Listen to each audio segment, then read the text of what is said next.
It's the weekend, and you have financial questions that need answering. That can only mean one thing. It's time for Jill on Money, the show that takes the mystery out of your finances. Here's your host, Jill Schlesinger. Welcome, welcome. It is almost spring. It is not there. We are not there yet. I hate March in the Northeast. It's always like that weird tease month. Sort of should be warmer than it ever really is. But here we are, broadcasting live from the Capital One Bank studios in the great city of New York. Someone just recently asked me on another podcast whether New York was overrated or underrated. I said, I don't know. I think it's appropriately rated for the best city in the world. You know, I'm a very proud New Yorker. I love other cities, but, you know, I'm from here. And so I do love it and I hate it. So it's like, you know, having a relative you love and you hate at the same time. If you've got a financial question, we would like to hear from you. And you can get in touch with us by sending us an email. The email address is askjill@jillonmoney.com. Askjill@jillonmoney.com. Or you can hop onto our website. It's jillonmoney.com. And we have a contact us button, which is very easy. You just click on that and tell us a little bit about what's going on. We'd love to hear from you. And when you go to jillonmoney.com, you can listen to past shows, or maybe you want to check out our podcast, also called Jill on Money. Maybe you want to sign up for our free weekly newsletter. Spend some time on the Jill on Money website, because, of course, there you can also buy the book, my new book, just released last month. The Dumb Things Smart People Do With Their Money, 13 Ways to Right Your Financial Wrongs. You can go into your local bookstore. I love that when the independent bookstores tell me that it's selling well. That always makes me feel good. But, you know, if you want to go to Barnes & Noble or Amazon and do that whole thing, you can do that too. However you want to do it, just buy it. Buy it, buy it, buy it. Thank you. Appreciate it. Let's start the program with a caller. It is Brad. And Brad, where are you from, sir? Springfield, Missouri. Springfield, Missouri. Tell me what's going on in Springfield, Missouri right now. Waiting for the spring, right? Yeah, waiting for that spring, waiting for that field. Yeah. What's going on? Well, I'm just trying to figure out, you know, at what point do I need a financial planner? I mean, at first I was kind of like, yeah, I think I need somebody. And then I'm like, wow, he wants like $2,000. And then I'm like, well, and so my wife and I kind of sat down and we're like, well, I need to do some common sense things first and get rid of some of this debt, yada, yada, yada. Okay, you know, so tell us what's going on, and that way we can try to figure out if you need a planner, and if so, what type. So how old are you? 55. We're both 55. And you're both still working? Yep. Okay, how much do you guys make together? Probably about $185. Okay. And do you have any outstanding debt against all that income that you're making? Oh, yes. What do you got? He's like, oh, yes. Do tell. Credit cards? Probably got about $5,000 in credit cards. Probably got about a little less than $300,000 against the house. How much is the house worth? House is probably worth about $460. Okay, not bad. And the mortgage is a traditional 30-year fixed-rate mortgage? Yeah. Okay, great. And any student loans for you or your kids? No, but, you know, my wife got her PhD, so that's about $30,000. Okay, $30,000 in student loan. What about car? Car's paid off. Yay. Woohoo! Yeah, so you got $5,000 in credit card, $30,000 in student loan. How about savings? What do you have in savings? Wow, I like that. That's a joke. Yeah, well, it's getting better. It was kind of almost like zero, and now it's $1,200. Oh well, so, okay, $1,200. I gotcha. Our retirement's not so bad. We've got about $450,000 in retirement. Okay, all right. So, and how much are you each contributing to your retirement? I contribute about 18 or 19, whatever the max is. I contribute. Right, 20K. Right. Although you could put more in because you're over 50. But okay, 20. It's 25. Is that right, Mark? 25 this year or 26? 26 is what we are at. Is that right? No. I'm right. 25. It's 19 plus 6 if you're over 50. So what do you think? Cool. What do you have going in there? Do you know? I don't know on a monthly basis. I just know that when we did our taxes, I think I was at 19. Okay, that's fine. So fine, that's good. You can't afford to do. What about your wife? She just started at Missouri State, and so it's this weird vetting process before she can go on their big plan or something. Mm-hmm. So All right. I really need to investigate her more and see what she could be. She does have a small IRA, very small, like 5 or 6K from a previous employer that I rolled into an IRA that we could be expanding on, and we also could be expanding on another IRA that I've just have sitting in wealth as well. So we have opportunity to continue to expand. Okay.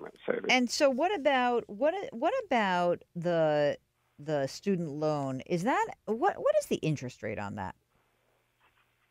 That I don't know. Probably like 5 or 6 is my guess. I'm thinking, I don't know why, because graduate loans, it's not like you get like great deals on that. But okay, let's presume, I'm going to guess it's 5 or 6. And right now, with $185,000 of income, you're putting in this 19 grand into retirement. She's waiting. You got student loan, you got savings. And is this the first time you've made this much money in a while? Meaning that you said your wife went back to grad school. So is this new job? Is this brand new income for the household? Were you living on less? What's the situation?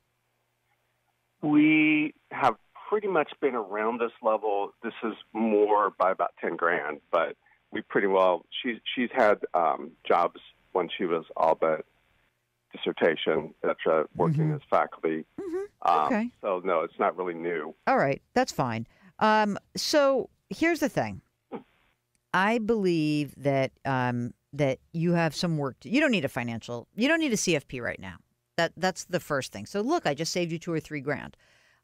What I always think about is something I call the big 3.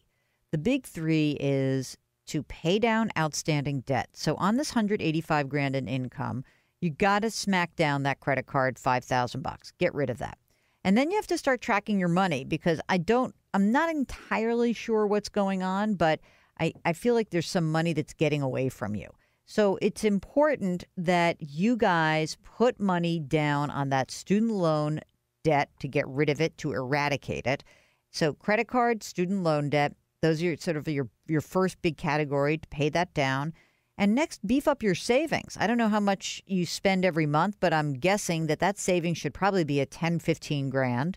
And the third part of your big 3 is to maximize your retirement account to the best of your ability. Now, maybe your wife is going to be part of this great state plan, and that's like more of a pension contribution. But for you, once that debt is paid down and the savings is beefed up, don't pull back on your retirement funding right now, but know that you can add an additional $6,000 into your retirement. So whatever it is, you pay down that credit card and the student loan debt, whatever you can free up after that's gone is what you should put in as extra for your own retirement account. Keep working, figure out how much you're spending, get your house in order. You don't need a CFP. Woo! Just saved 2 to 3 grand. Isn't that great? All right. Thanks for calling, Brad. If you've got a question, just give us a holler. The email address here is askjill@jillonmoney.com. We'll be right back.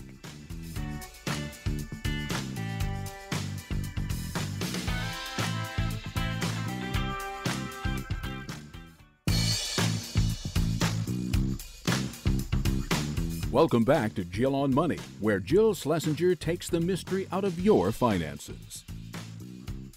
You're back with Jill on Money. And if you've got a financial question, we would love to hear from you. So easy. All you have to do is send us an email, askjill@jillonmoney.com, or conversely, you can choose to go to the website, jillonmoney.com. And you can check out all of our good stuff on the website. But there's a Contact Us button. And that Contact Us button will be completely directly linked to us. It's fantastic. I got distracted for a second because my niece just sent me a note that she is listening to the audio version of the book. And it's making me laugh out loud because she sent a picture of herself and her husband's driving and her kids in the back seat. and they're listening to the audio version of The Dumb Things Smart People Do With Their Money, 13 Ways to Right Your Financial Wrongs. And I feel bad for her kids, honest to God. Of course, they are both wearing headphones, each of those children, 2 of them at least, 2 of the 3. And that is hysterical. By the way, I must tell you, reading a book is incredibly difficult to do the audio version. I cannot even believe how hard it was. So, the book's going to basically take you, a couple hours to read. It's a quick read, right, Mark? It's not hard. The audio took me 16 hours to lay down. Unbelievable. It's exhausting, by the way. Thought it was going to be easier. All right, let's go take another caller. It is Risa who's on the line. Risa, where are you calling from? Scottsdale, Arizona. I'm going to Scottsdale. I can't wait. Oh, you are? I'm going but I'm doing for vacation. Spring training? No, I'm not. I'm going to go hiking. So I'm flying into Phoenix, and then I'm going to drive to Tucson and do some hiking. Okay. And some bike riding in Saguaro. Ooh, I can't wait. It's beautiful here. The most beautiful. Except for that summer thing. What do you do in the summer? Yeah. we go to San Diego. Oh, that's good. Okay, excellent. So you've now called us, and tell me what I can do for you, madam. Well, my husband and I are thinking about whether we should pay off a rental property that we have. We had bought this property planning on moving into it when we retire many years from now and want to downsize. And our original thought was it wasn't to make a profit on it. It was just to get it paid for by the time that we retire. But then he started running numbers and realized that if we could pay off the mortgage on that, we could make an extra about $10,000 a year on it, which I'm on board with. But the problem is that we would have to use up all our reserves and probably borrow some too in order to do that. And I'm concerned about not being liquid at a time when we have, our kids are 14 and 17. We have college educations coming up. So while I'm on board with making money on it, I'm not sure if it's a good idea or not. So let me go back a second. Do you still intend to eventually move into that rental property down the line? Yes. Okay, so that's still the game plan. What is your primary residence? How much is that worth? I'm not sure what the current worth is, but I can tell you what we need to what we owe on it. Okay, sure. Okay. So on our primary residence, we still owe $322. Okay. And we have a 3.5% interest rate.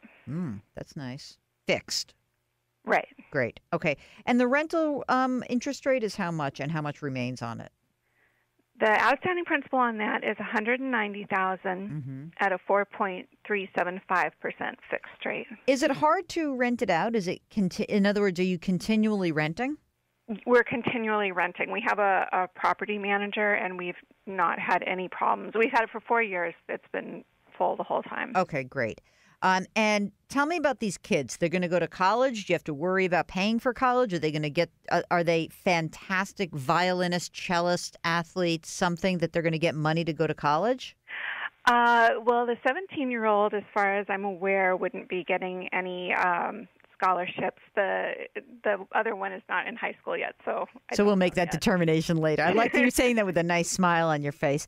Have you guys saved money for college? There is some between what we've saved in a 529 and what my parents have saved. We have $103,000 there. Great. And then my in-laws are probably going to kick in, but we don't know. All right. How much. Let's and we're expecting them to go in-state. Okay. For that, or get really good scholarships. I like that. I went to that University of Arizona once when I was in Tucson. My God, that campus is unbelievable. That it was tremendous. Okay. I don't want you to pay off the mortgage. You're right. Your husband's wrong. Yay. Play this for him in an endless loop. How much money do you have in total, like your safety net, like your emergency reserve fund? Well, in cash, we probably have about $30,000. In stocks, we probably have about $230,000 right now, and then $80,000 from my husband's work that's not vested, but will vest in the next year, I think. Yeah, I mean, like, you got a lot of expenses coming up. Do you guys have a big retirement holding right now or not? I have an IRA with $136,000. My husband has a 401k with $661,000. How much you figure you guys spend, like, on forgetting about the two, like, if you just had to look and say, forgetting about the rental property, just to float your current lifestyle, what do you think you spend right now? You know, I hate to say I really don't know. Okay, I'm going to give you some. So first of all, you're not paying off this mortgage because, by the way, the beauty of a rental property is to use the tax code to your advantage. And so you actually are getting help from Uncle Sam by holding this as a rental property. Don't pay off the mortgage. You actually would rather, I mean, the way a rental property kind of works best is to just keep paying the mortgage as is. And even if you just broke even on it from a tax perspective and maybe even claimed a small loss, then when you eventually move into it, the mortgage will be lower, your kids will be done with college, you'll have more money saved. I don't see any reason why you would pay off that mortgage, except I get that your husband's saying, look, we'll be cash flow positive, but being cash flow positive for rental property doesn't make sense. That's not actually the best use of the rent of the U.S. tax code when you have rental property is you don't want to actually declare so much income. You want to keep your income low as hopefully the thing appreciates. So I say no to paying off the mortgage. Here's what you do. I'm sorry. I think his issue was that we're taking depreciation on it every year that we're not getting use out of. Yep. Because no, you can take. You still get use out of it. What do you mean? You still get depreciation. You can take depreciation. I guess because we don't have profit that we're. You could still claim it. You can claim a loss on your tax return. You don't need profit. Okay. So you can still claim depreciation. Uh-huh. And you can claim a loss on your tax property, on your rental property, and actually use it. And you can use that loss against your income. So I'm just saying you can do that. I thought that it had to be. I thought the rental stuff had to be separate from our personal stuff. Okay. I'm going to tell you what. I'm going to suggest that you talk to an accountant about this. Because in my experience, the way that rental property works is unless you have some big corporation, you're using it through your tax return. You're claiming rental property on your personal tax return. It flows through to you. And I have a good sense that maybe even that with the new tax law passed, that you may even be in better shape as landlords and rental property owners. I could be wrong. Someone else can weigh in here, but I'm pretty sure that that's right. So this is what I'm going to say. Don't pay anything off right now. That does not, it just makes no sense to me to use up your cash and your stock positions. Do talk to an accountant and maybe even seek the guidance of a certified financial planner or a fee-only planner. That would be really helpful to you. So I'm sorry, I've got to cut you off now because this is like such an interesting question. But don't pay off the mortgage yet. We need more information. And I'm pretty sure you can claim a loss on that tax return against your personal income. All right, you're listening to Jill on Money. Accountants, pipe in here. We want to hear from you. It's Jill on Money, and our website is jillonmoney.com. We'll be right back.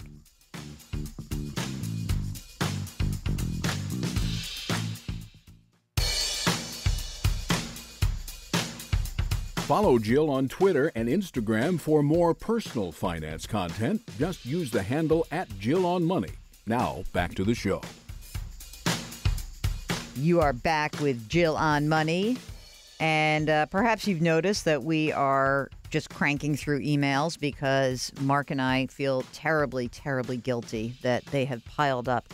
Mark's crying. He's making a crying motion with his hands. Wee. Okay. Mary writes, let me just do this. Let me do some housekeeping. If you'd like to get in touch with us, ask Jill at jillonmoney.com. That is our email address. And additionally, you can also go to the website, jillonmoney.com. We've got lots of content there, but we also have a Contact Us button. And that button will just let you put out an email to us, and we'll get it and hopefully answer it. And now I think I've just fielded a bunch of questions here, Mark, many of which sync up to the book, which is funny. The book is called The Dumb Things Smart People Do With Their Money, 13 Ways to Right Your Financial Wrongs. It's my first book. Please buy it. Please, please. You get this show for free. The least you could do is shell out a few bucks, get some great advice. There's my guilt trip. Is it working, Mark, or not? Yeah, it's pretty good, though. Mary writes, what do you think of collecting old silver coins like Morgan dollars, Peace dollars, Susan B. Anthony dollars, Buffalo nickels, etc. for investment purposes to save for the future, retirement? Mary, avoid at all costs. Do not do this. Mark's laughing right now. Do not do this. I put this in the category of people buying financial products they don't understand in my very first chapter of the book, and I talk about gold coins. I put this right in that category. No, they're hard to unload. It's very difficult. So come on. Don't do this. Vicky writes, I have a universal life insurance policy, $50,000. I've had it for 31 years. I pay $436 a year in premium. And the policy has a cash value of about $11,700. I just learned that the policy will expire in 2040, in the year 2040, with no cash value. And the policy itself is gone? That's weird. I realize that between 2019 and 2040, I will have passed being. I think she means I'll die. She's 69 now. However, there's the possibility I could still be alive, which means that my insurance and any cash value will be gone. And I was asked if the policy could be converted to another policy, and I was told no, there's nothing other than turning in the policy for the existing cash value. Okay.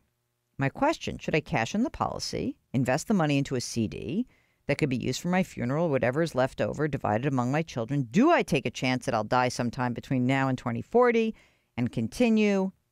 What do you suggest? I don't know about anything else going on in your financial life. So that's one piece that's missing, Vicky. I think that so a couple pieces of information that you would want. You could say to them, if I cash in the policy, what would my tax hit be? Because if you have paid more in premiums than you are taking out in cash value, there's no tax that would be due. But if it's the other way around, you might have to pay tax on some of that money. And I guess I also wonder, do you need life insurance anymore? If you don't, then maybe just cash it out. And if you just want to keep it safe, that's fine. I don't know. Sounds like you don't really need this, but I need a little bit more information. So hopefully you get back in touch with us about that. Oh, I got a Facebook question. Did you get this from Facebook or she actually sent it? And oh, that's good. I'm in my 60s. Do I need to buy long-term care insurance? That's a tough one. I don't know. I don't know enough about your situation. But the thing that's interesting here is not everybody needs long-term care insurance. There's very specific issues that can arise that might cause you to look into long-term care insurance. So what I would ask of you, Patty, is could you pretty please send me some more information? Are you married or single? How much money do you think that you would need in retirement? When you say, how do I know what's okay to spend in retirement? I have a pension, savings, and no debt except my house. I'm afraid to spend and enjoy. Well, that seems terrible. I mean, if you have a pension, why don't you just spend your pension money? I think she needs to call up, don't you think? We got to get Patty on the line. So, Patty, send us some more details. Let's get you to talk a little bit more about how much money you have. What are you spending now? What are you doing? Boy, I'd love to be able to help you out, but I need some more info. Okay. Here's Peggy. Oh, that's a long question. I can't do Peggy's question right now. What do I got? 2 minutes. Here's another long-term care question. And And this is I was on Here and Now, which is an NPR radio show, and I talked about insurance. And this Julie says she is a medical social worker, and she says, I've studied long-term care policies for years, and many are deceptive, if not scams. I hate to see people buy products they don't understand. I agree with you. But, I think that long-term care is very tricky, and you're absolutely right. There are very few good providers. One of the ways that, I'm sure Julie would agree with this, one of the ways that you can tell whether you're working with a reputable company is to get somebody who is an advisor, a fee-only advisor, who's not selling you the policy, but someone to get a second opinion on that policy to tell you, A, is the company a good one, and B, whether or not you need it. That's the issue. So I would check that out for sure. So I enjoyed your appearance on CBS News. Sharon said the benefit of a will is your healthcare wishes were known. I think I said a healthcare proxy, but anyway, you're right. Healthcare power, it's not a healthcare power of attorney. A healthcare proxy is what you say. I think I said your wishes will be known, but in general, estate planning, the will is your assets, the power of attorney is your legal and business issues, and a healthcare proxy for your assigning someone the right to make a healthcare decision on your behalf. So thank you, and I'm glad that you helped me clarify that, Sharon. All right, you are listening to Jill on Money. If you've got a financial question, give us a shout. Ask Jill at jillonmoney.com. We'll be right back.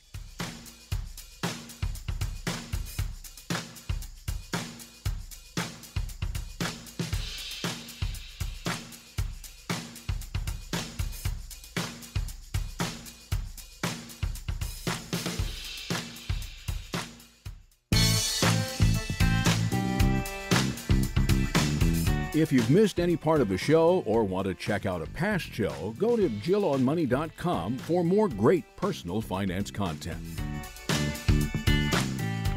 Yes, indeed. You're back with Jill on Money. Oh, of course, the one thing I go to buy during the break, it's now unavailable. Come on now. Good gracious. Tell you the truth. All right, I'm off that. I'm back to you. If you have a financial question, if you are there's something maybe burning in your belly, give us a holler.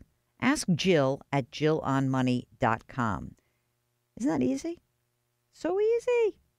Ask Jill at jillonmoney.com. Okay, that is what Peggy did, who saw me on CBS this morning and wanted to write in. So her husband's 55 and she is 47, and she's a stay-at-home mom. He works. And a few years ago, her husband had to roll over $200,000 from a previous 401k.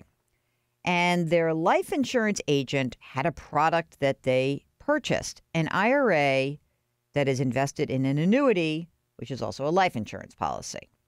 The annuity promises a guaranteed minimum monthly payout of about $1,200 for the rest of both of our lives after a set time. And in our case, that's 13 years. Okay. So then here's how this is so complicated already. I'm like, my head's spinning. And so I don't know how you bought it, but okay. During those 13 years, a mathematical formula transfers an amount every so often into the fund that will do the guaranteed payment, will fund the guaranteed payout. So once it's in there, they can't touch it. Right now, there is $42,000 in that fund. The rest of the $200,000 is in the market. After the 13 years, if there is anything above the amount needed to guarantee the payout, the payout can move or we can keep it in the market. Once the payout starts, the amount will not change. We are thinking of taking our money out since we now realize it may not have been the best thing for us. The reason? The payout does not keep up with inflation or grow anymore if you take if you take it all in the payout. And we don't have the access to the money that's transferred into that fund. All right, now, here's the big piece of this that I think is quite interesting. Since this is the most money we have in our retirement portfolio, husband also has a current 401k with about $70,000. I have a small Roth IRA with $5,000. We don't think that the payout's going to be enough. We would only be able to take out what is not in the payout fund and pay a penalty of maybe $8,000. Eek. So that's a surrender charge. That's what it's known as, a surrender charge. Oh, brother. These insurance products are so expensive and so complicated. Like I know this stuff and it's hard for me to follow along. Okay. Let's go back to the email. In the time that it has been in this product, it has not grown much, even though the market's been doing well. We met with a company that manages your portfolio for you through Charles Schwab, and they charge 3% of your portfolio per year to do so. So we would roll it into another IRA. They would invest the money in dividend-paying stocks. I'm going slow because I feel like there's one problem and then another problem. But I will peel this onion back with you. Our life insurance agent has advised us that a whole life policy is a must for our retirement portfolio. Do you agree? No, it is not a must. That is insane advice, and that is a sales pitch. And frankly, this guy really did not do right by you. So stop doing business with him. Don't do this. Now, here's the complicating and more annoying factor. Her husband already has 2 30-year term policies. They're covered. He's got $750,000. She's got, she says, we don't even need the additional life insurance. So no more life insurance, and fire this insurance guy. Just don't answer his call anymore. Ask him to stop calling you. The only debt they have is a mortgage on a rental property, but the rent actually pays the mortgage, and they've got a bit of money.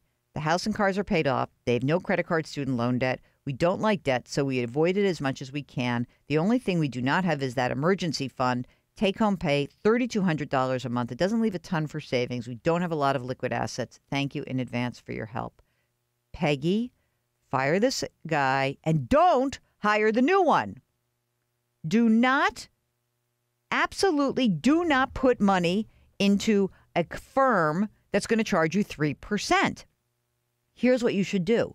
Whatever amount you can take out of that IRA rollover account that is now in the annuity, roll it into his current 401k plan. Make your life easy. And if you think that seems like scary, no, it's not scary.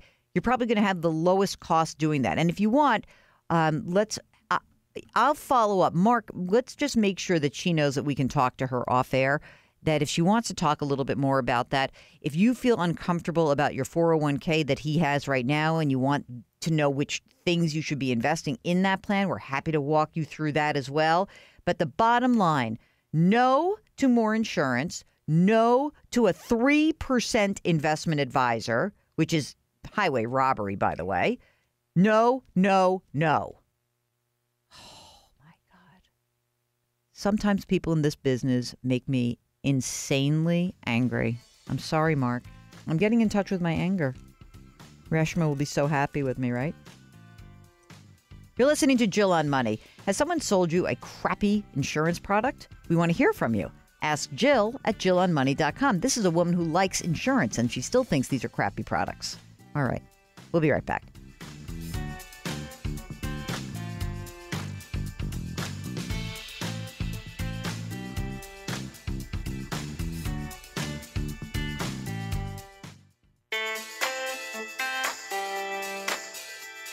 You're back with Jill on Money. We are broadcasting live from the Capital One Bank studios. If you've got a financial question, just shoot us an email. Ask Jill at JillOnMoney.com. Victor did that. He is asking basically, this is weird. So anyway, this is about socialism, which is getting a lot of play in politics, and the reaction against that. And so Victor's question is about really the national debt. What are the chances of a monetary reset of the U.S. dollar in the 2020s? I would say the chances are 0. So I would not worry about that. If that's something that makes you crazy, I'm sorry, but I wouldn't worry. Allison writes that she just received a bonus installment and she wants to know if she should use her 10 grand to reduce her credit card debt or put it into an emergency fund. There's a $2,500 balance. So I think I would split it.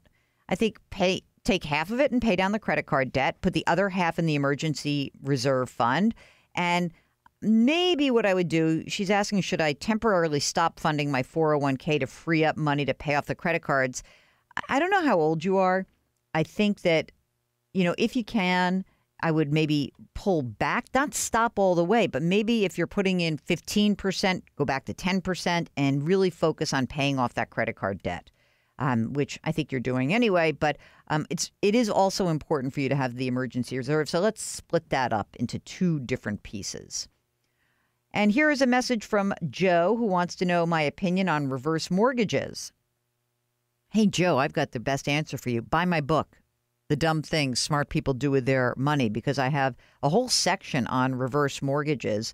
Look, they can work. They really can. But you have to be awfully careful because when you get a reverse mortgage, if you're over the age of 62, you're extracting this equity from your home. And there are a lot of very tricky parts of this. So you may want to get help. But the first thing you can do is buy the book. You too, everyone else listening.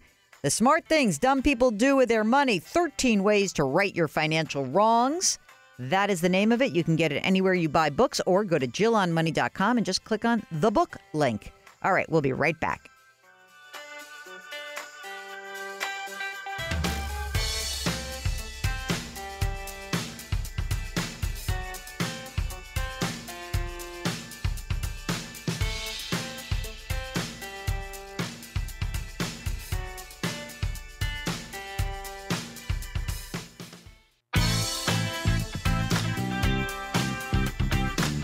It's the weekend, and that can only mean one thing. You're listening to Jill on Money, the show that takes the mystery out of your finances.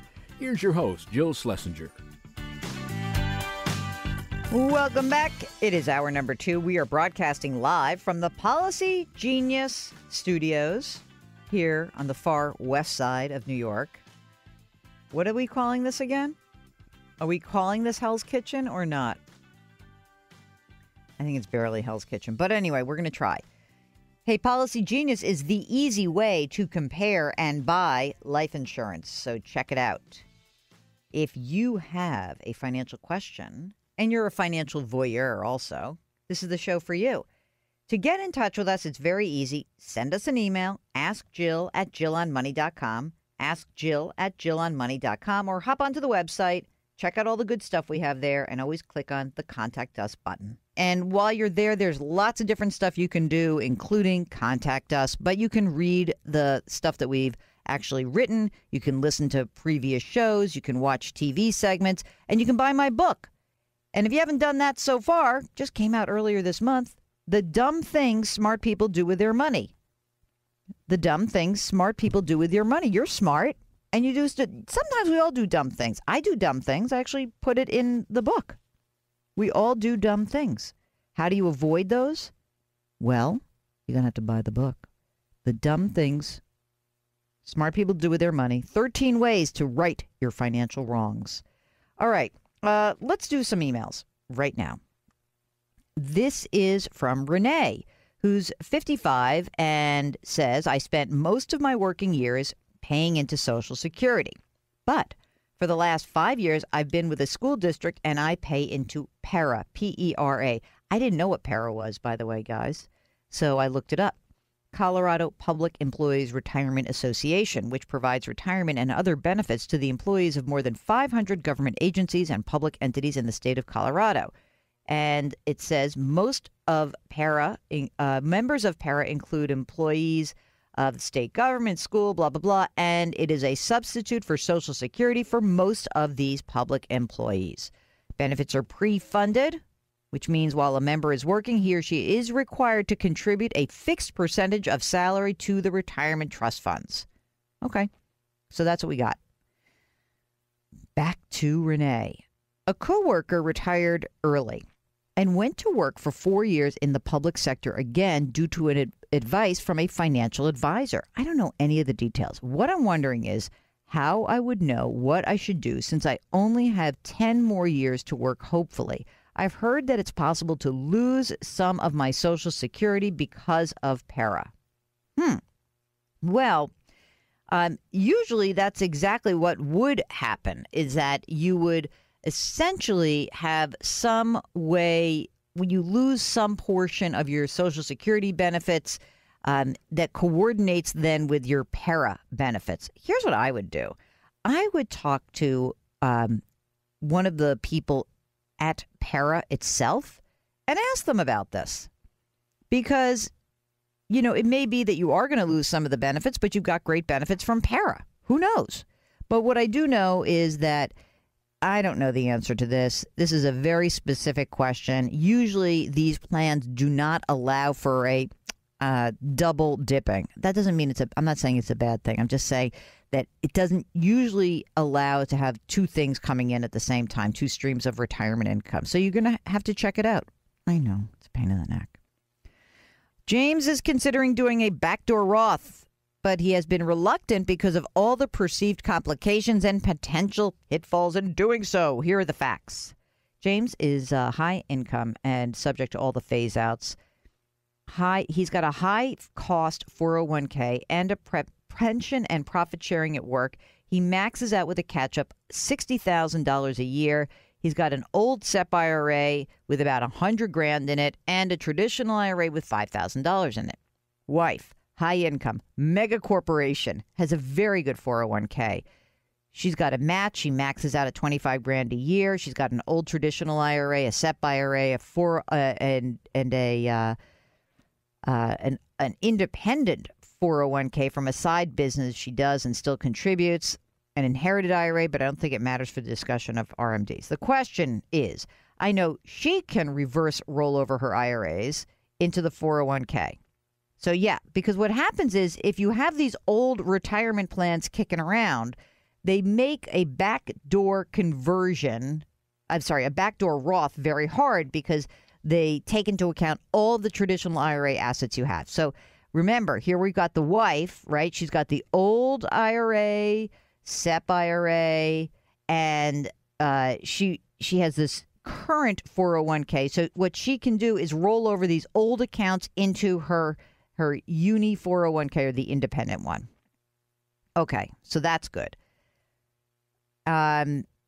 So how can I convert my SEP IRA and my traditional IRA into a 401k? Do I have to find a separate business with income to open an independent 401k so I can do that reverse rollover? I probably can find a way to do that. Is it even worth all this aggravation? There we have the question. Well, wait a minute. I mean, look, I don't know how much the balance is of all these plans, but maybe what you'd be better off doing would be to just slowly convert your IRA and SEP IRA. Instead of doing the back door, why don't you just convert these little by little into a Roth and pay the tax due, especially if your wife is a mega earner with a mega corporation. I think that might be a better plan. Don't kill yourself to start another retirement account. Convert what you currently have with the idea that you might as well pay the tax today because maybe tax rates could be going up. Try that out. I would give that a shot. Terry's 75 years old and he lives on Social Security. He's got $1,672 a month and he spends it on medication and bills. He says the most I could spend on stocks each month is maybe $50. I think my only chance is to find an extremely high-risk stock that could make thousands from my $50 investment. I'm thinking two possibilities, real estate financing or Apple. Maybe Apple's going to make cars, but a company that would be selling parts Apple. I know, best bet is I'm dreaming. At this point, I don't own anything other than my 1981 mobile home or rented property. I've got a classic Corvette. I love it dearly. I owe more than it's worth, and I'm paying high interest rate since I have lousy credit. Okay, you say you tackle the impossible situation. Here's one for you. Hey, Terry, have I got an idea for you? How about a risk-free return? Pay off that high interest rate car loan.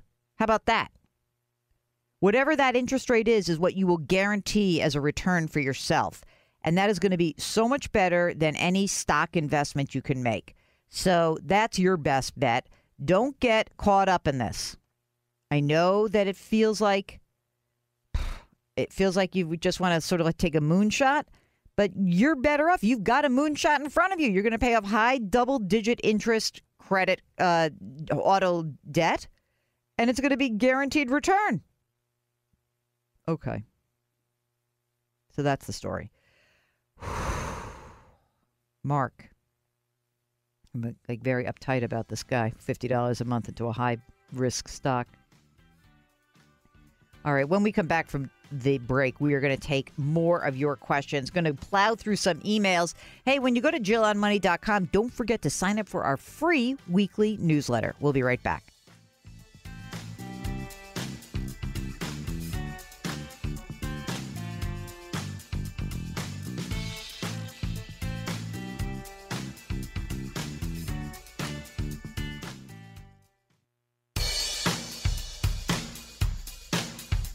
Do I invest here? Should I put my money there? Jill Schlesinger can help you.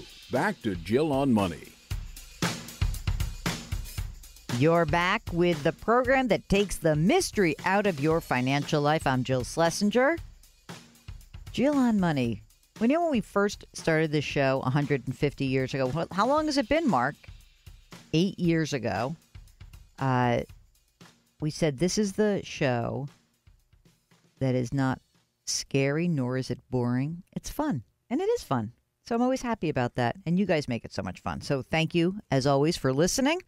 Thanks for sending all of your great questions. If you do have a financial question, we would love to hear from you. Ask Jill at JillOnMoney.com. That's what Terry did. Terry says, I'm reading that people should be completing their taxes as quickly as possible because of fraudsters, but I never get my 1099 form until late February. I thought by law companies are supposed to get all tax-related information to you by January 31. Am I wrong here? No, it is supposed to be January 31. And so you have to call them and bug them.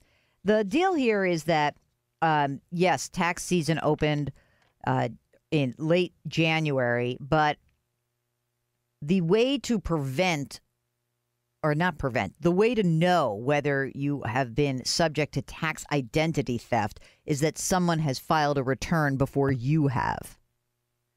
And so that's really why we try to say to people, if you can, get it done sooner.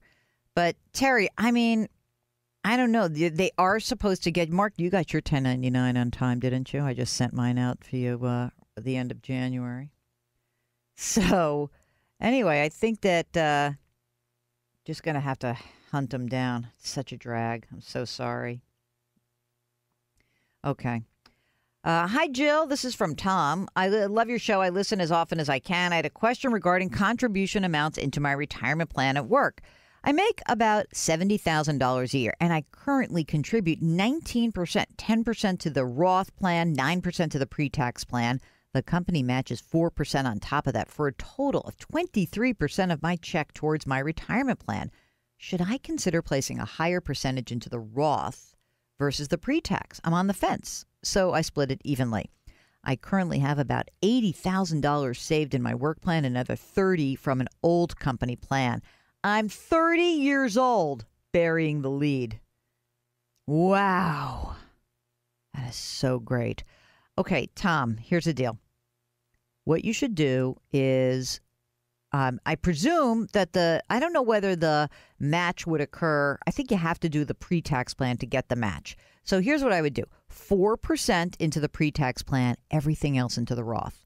Here's why. You are young. You may start earning more money. I'm presuming, I'm not 100% sure, but I'm presuming that you are single. In that case, you are in the 22% highest marginal tax bracket, and you might as well pay the tax due because 22% is super cheap. So that's what I would do. Go for that Roth. Roth, baby, Roth. So good. This is a perfect case, by the way.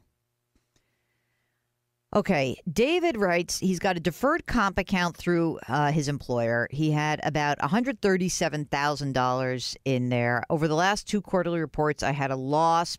I'm not a big financial guy. I don't know where to start with the questions. How am I supposed to answer that, man? Well, I mean, look, markets are down. That's why you have a loss. They were down in the last. I think you got these. You're probably referencing the third and fourth quarters. Fourth quarter specifically, but okay, you had losses, but we don't know what you're invested in. So may I suggest that you get back in touch with us, you tell us more about you, and we then try to work through this together. Okay? Do that. Give us more info. Okay, Kyle is a married 32-year-old pastor. No retirement through my employer. Wife is currently contributing to her health care. Her health care? I think he's saying is that his wife is currently contributing to her 401k at 20% with a 6% match. He's maxing their contributions to his Roth in a Vanguard fund. The Vanguard Wellington fund. Is it a good choice for someone my age? Sure, but you could just use 2 index funds. You could use the Vanguard Extended Market Index as well as the Intermediate Term Bond Index. Maybe 70-30. Wellington's probably fine, but it might be cheaper just to use index funds. Second, I'm receiving the clergy housing allowance, which doesn't tax my housing costs, and I get about $10,000 in tax return cash each year. Should I be investing that for retirement as well? I'm new to most of this. Any help is appreciated. Well, you didn't mention whether you had any debt or not, so we want to first make sure you're debt-free, consumer debt-free.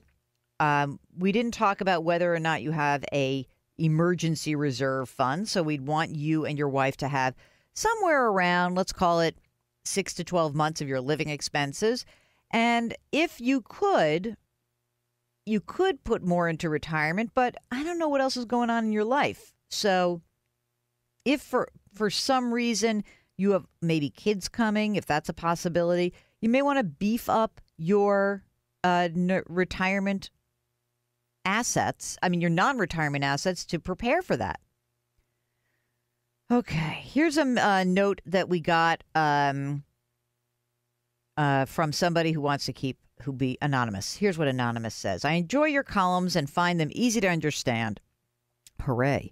I keep reading about wage increases of several percentage points. I work in a very affluent public school district as part of the support staff. Our union consists of teachers, assistants, custodians, school nurses, support staff. We're coming to the end of our current 3-year contract, which gave us a 75% increase in each of the first 2 years. 75. Do you think she means 7.5? I think so. 7.5%. 0 increase in the 3rd year. Union president was told the days of a 2% increase are over. Our health care premiums increase each year. Our increases don't come near the low rate of inflation. We're supposed to be grateful for the paltry and, quite frankly, insulting increases we receive or don't receive. I just wanted you and your readers to know that not all employees are receiving wage increases we read about. I get that. It sucks because there are some areas of this economy that are just stuck. On the other hand, maybe a nicer way to look at this, and hopefully you can get some satisfaction, is that if you're in a union and you have a pension, that pension really could help you in the long run do much better than those wage increases. So maybe that will give you some sense of security. Yes, I know you're paying more for health insurance, but I know where you're from. And if you're in a district that I think you're part of a system of the state where I think you are, your health care down the line will be a really affordable health care plan. So hopefully that will make a difference. Okay. Mary writes that Alaska has enacted a transfer on death for real estate. What do you see as the pros and cons of registering personal real estate in this manner? Well, it's helpful, but it doesn't do perhaps what a will would do. It just sort of gives you an easy way to do that. So I would say if you are preparing your estate documents and your attorney thinks that's the best thing for you to do, yes, then do it. But I would really be interested in what somebody who is looking at your whole situation recommends.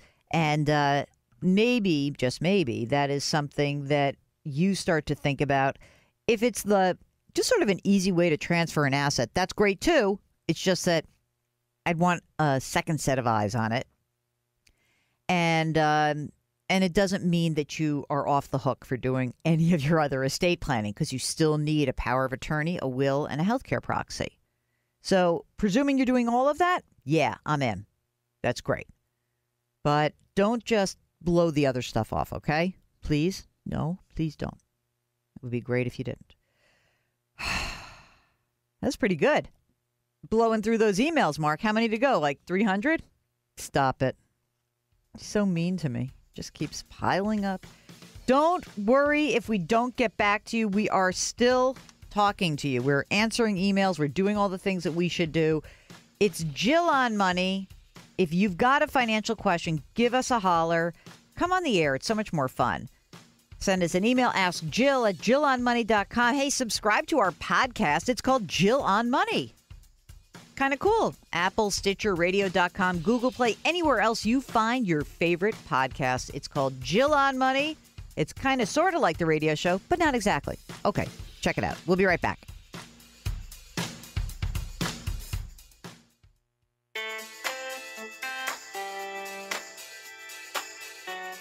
Twitter, Instagram, Facebook, YouTube, she's all over the place. Go to JillOnMoney.com to find it all. Now back to the show with Jill Schlesinger. You're back with Jill on Money. I lost a bet to the anchors at WBEN in Buffalo, and I've got to send a basket of New York goodies. So I'm going to do like bagels.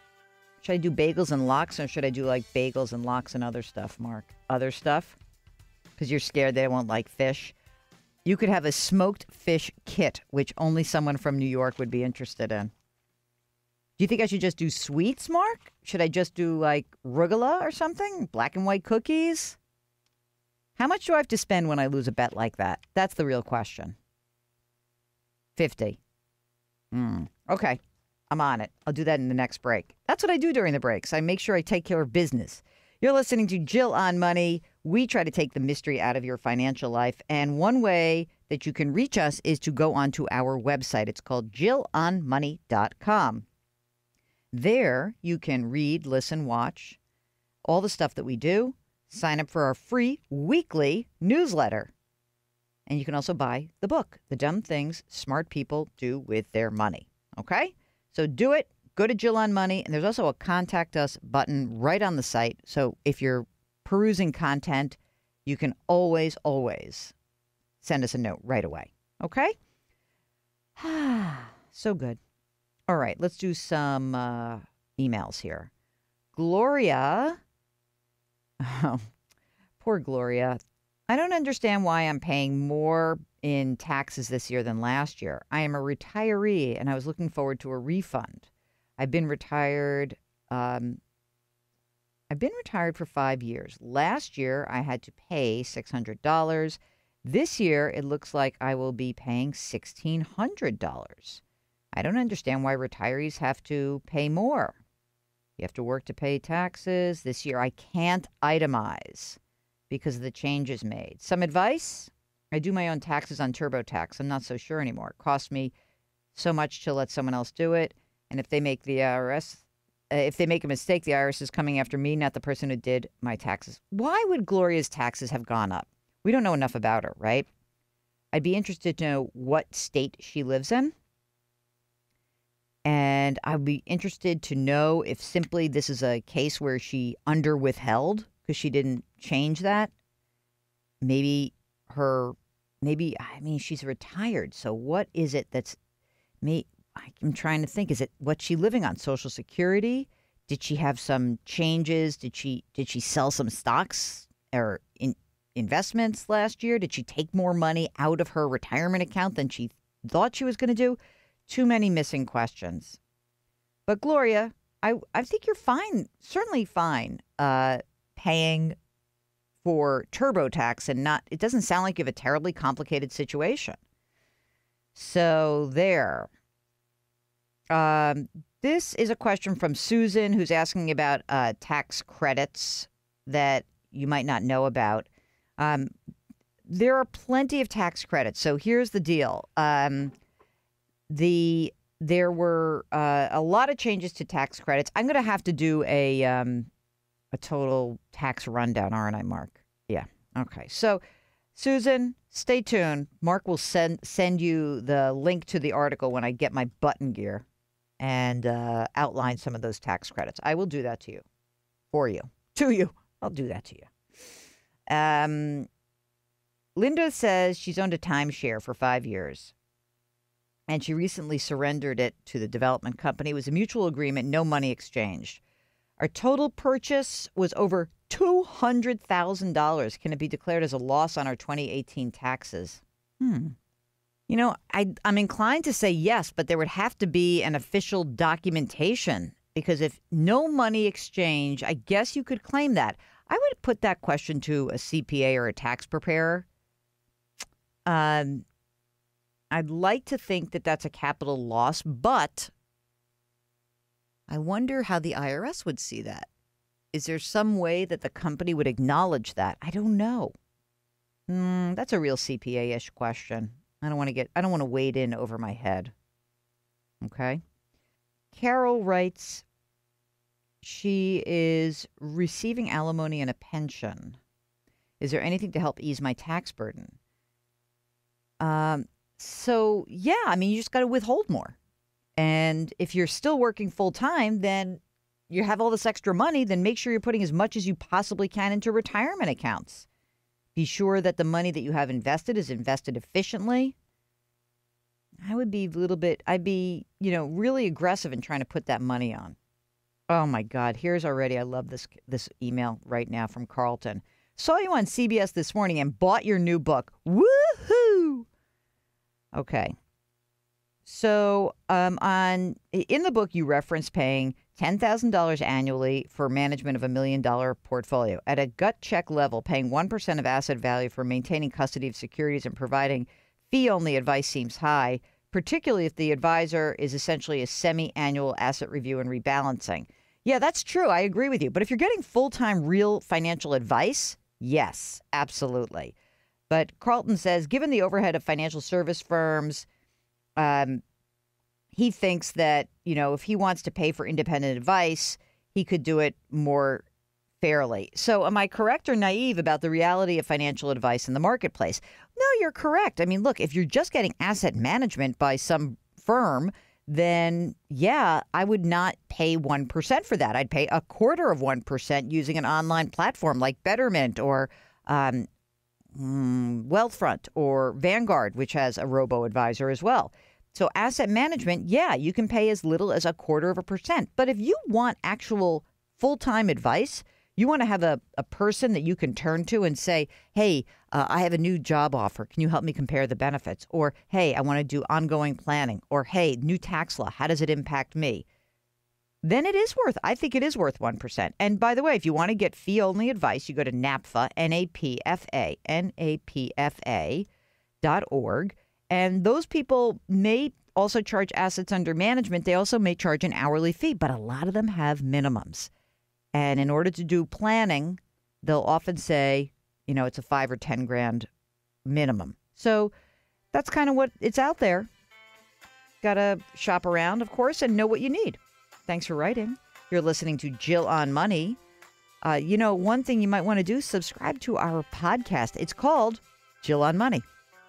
You can get it on Apple, Stitcher, Radio.com, Google Play, anywhere else you find your favorite podcast, or just jump onto JillOnMoney.com. We've got all the links right there. We'll be right back.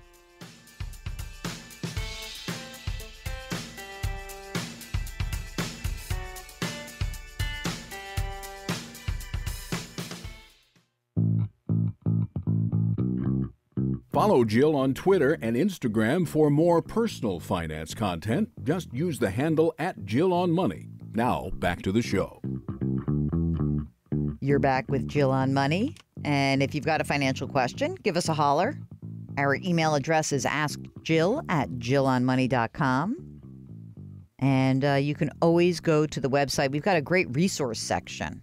Always putting new stuff on there. If you have a suggestion as to something we should add to the resource section, send us an email. Let us know. Ask Jill at JillOnMoney.com. You know, Mark, I miss a tiny bit with our new format, even though I love our music by Joel Goodman, is having different music. I miss it a tiny bit. I'll just admit that. All right. Right before we went to the break, we were talking about a question that we received from a guy who wanted to know about paying 1% of assets under management and whether it's really worth it. And so here's a question that just dovetails on that from Deb. She says, we are currently paying 1% to have our money managed, and we're studying Morningstar.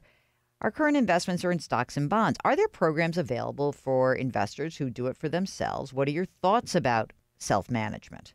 Financial management fees are not tax deductible anymore. That's for sure. Okay, Deb, I love it. I think you can do this yourself if you want to put the time in. And as long as you're not going to shoot yourself in the foot. What I mean by that is there are some people who are just constitutionally incapable of managing their money because they get too emotional. Doesn't sound like that's the case. First of all, anyone who says we are studying Morningstar is probably not that person. So what do you need to know? You know that if your money is being managed, it's held in some big brokerage house or investment firm. The first thing you would do is you would take that money and move it to a place where the fees are really cheap. And so what are the options?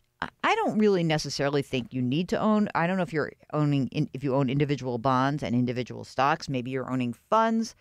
But regardless, you want to hold it in a place where it's cheap to transact business. If you are holding individual stocks and bonds and you want to just move everything as is, you would go into a brokerage house like a Charles Schwab or a TD Ameritrade, okay? If you are holding mutual funds, you can do that, or you can go straight into a Vanguard or a T. Rowe Price or a Fidelity, any of those. And maybe your interim step is that you go to Vanguard and you use their personal services, which is basically a robo-advisor, for 0.3% a year. You could do that as well. But I think you absolutely could do it yourself. I don't like individual stocks and bonds because I just don't want to do the work, and it's really hard to pick the good and the bad and the ugly. So I like to stick to, if you're going to do it yourself, low-cost index funds. Can you do that? I don't know if you have... really depends. I don't know if you have some big tax liability or if this is all retirement account, then just go into index funds. And of course you can do it yourself. I think that would be, it's a great idea. If you, again, can do it. Okay, here is a question from Fabio.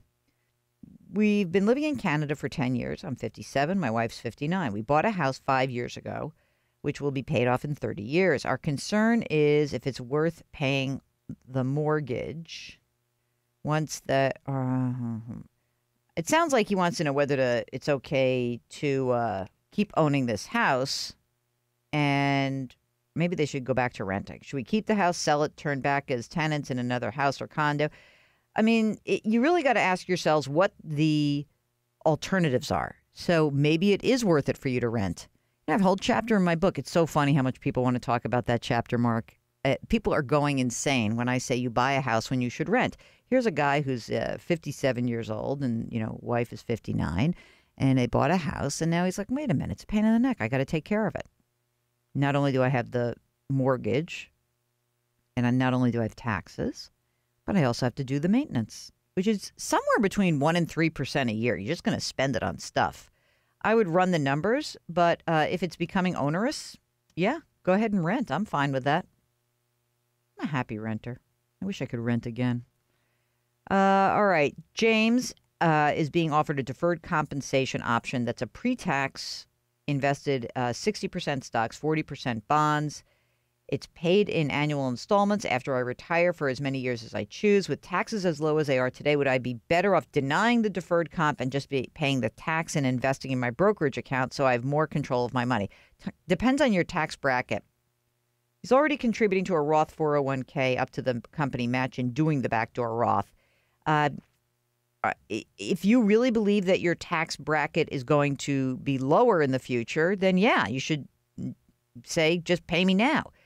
But if you are now popping into another tax bracket, or maybe you want to, because you're doing so much already in money that's already been taxed, maybe you don't need to do it. So it's some blend of the above. I don't think it's I think it would probably be a good move for you to pay the tax on it, but it depends on your situation. God, so many of these questions. I'm really going crazy here. How much time? 1 minute. Daughter graduated with a loan, a couple loans, $75,000 in debt. Can't find work in her field.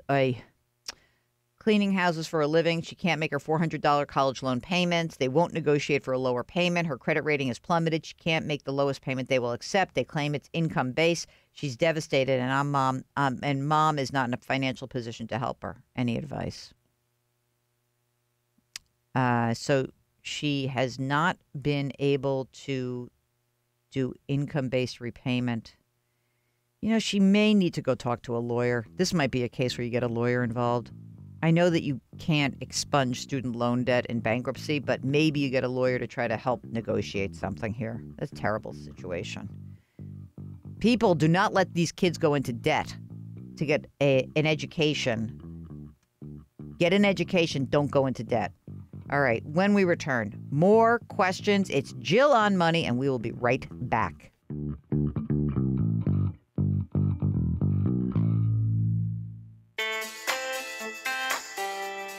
You're back with Jill on Money. We are broadcasting live from the Policy Genius Studios. Policy Genius is the easy way to compare and buy life insurance. And you know what? I kind of have a crush on the CEO. I think she's awesome. Jennifer Fitzgerald. We had her on the show. I think she's incredibly smart. She's got a partner. Who cares about him? And I'm not talking about a romantic crush. I'm talking about like a business crush. It's a great, great business. So go check out Policy Genius. I think that they got a good thing going there. Before we finish the program, let us take a question here. Remember, you can always email us. Ask Jill at jillonmoney.com. Thank you for your radio show, and like hearing your updates on my local radio stations. I have a Social Security survivor question. So, Phil waited until he was 70 to collect his Social Security benefit, which allowed him to collect a larger monthly benefit, right? Because you're getting basically about 8% a year for every year you wait until age 70. 70, you max out. Okay. His wife collected her monthly benefit at age 63. And he wants to know, if I were to die before her, will she receive my current monthly benefit as a survivor, or will she receive the benefit I would have received at my full retirement age of 66? I've read the Social Security description of the benefit for a survivor, but the only thing I can decipher is that she will receive my benefit. Keep up the good work, your loyal listener, Phil. I did the same thing, Phil. I went onto the website, and I'll tell you what. You know what you might want to do? We interviewed this guy who's a Social Security expert, and he says, sometimes these questions are a little bit funky, but I will just say that there's actually a phone number, Social Security phone number, okay? 800-772-1213.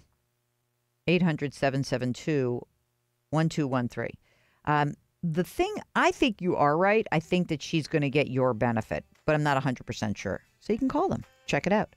All right. Thanks so much for listening. And we really do hope that you enjoyed the program. If you've got questions, hey, I don't know the answer to everything, believe me. So when I don't know, I tell you I don't know. And if I do know, I'll tell you.